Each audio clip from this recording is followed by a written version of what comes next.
School. From one teaching job to another. Howdy, everyone. I hope the past week has been good to you. Yesterday was my 26th birthday. I had a great day.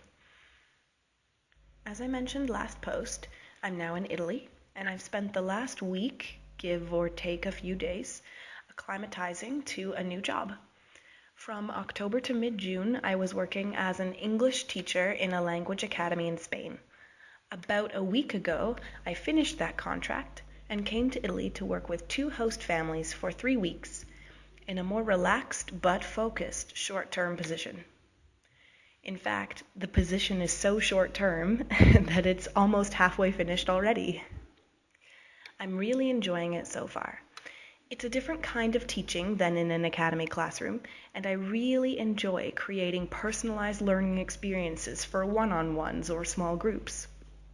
It's very flexible and free-flowing, and, of course, it's based on functional and experiential or situational language and learning methodologies.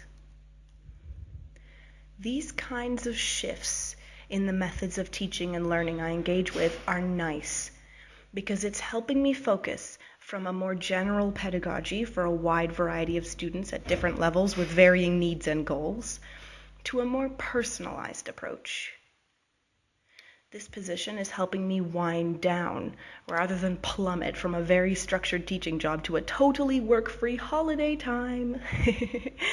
It's very enjoyable, and it's enabling me to play around with teaching and language and try some new ideas. I have not had a negative host family experience yet, and I hope that will continue to be true in future. Within 3 days of arriving, I already had offers to return and work with the 2 host families I'm partnering at the moment, and as well as some of their friends inquired about next summer. It's good to keep my options open and enjoy the life I'm leading.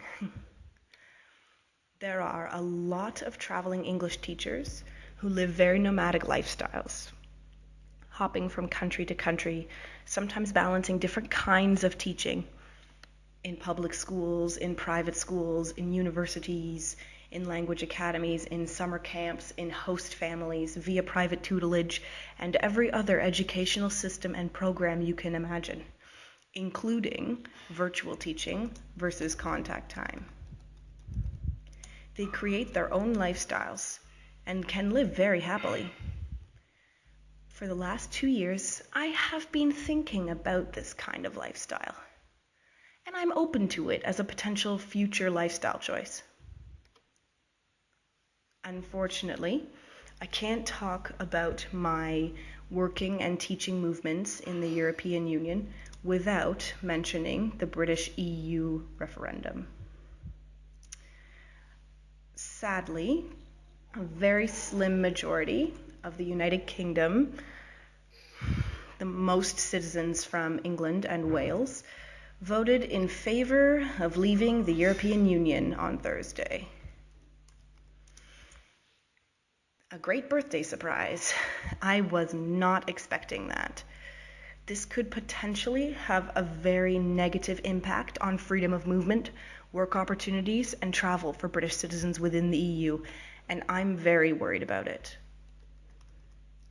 A lot of my dreams and future plans hinge on freedom of movement and the continuing diversity which hopefully leads to open-mindedness and respect between the world's citizens. On one hand, I'm very sad about the decision and worried about its impacts on the future of the world, the EU, Britain, Scotland, my family and friends, and myself. On the other hand, I'm trying hard to relax and take each day as it comes. Fellow teachers, what do you think? Do you enjoy different types of teaching methodologies and programs? Have you ever had a host family experience? Do you move frequently and try different types of teaching positions? What do you think of the nomadic English teacher lifestyle? Are you worried about the future for British citizens now that we are probably leaving the EU? Drop me a line in the comments. I love a chat. If you enjoyed this wee post on teaching, travel, and my freedom of movement in the EU, check out some similar older ones. Somewhere, Travel and Dual Citizenship. School, on assumptions about teaching and teachers. Social justice, is teaching English making me more entitled? And or school, is it the only way to learn? If you're interested in my teaching, working, volunteering, and or travel experience, be sure to check out my LinkedIn profile. Thanks for stopping by.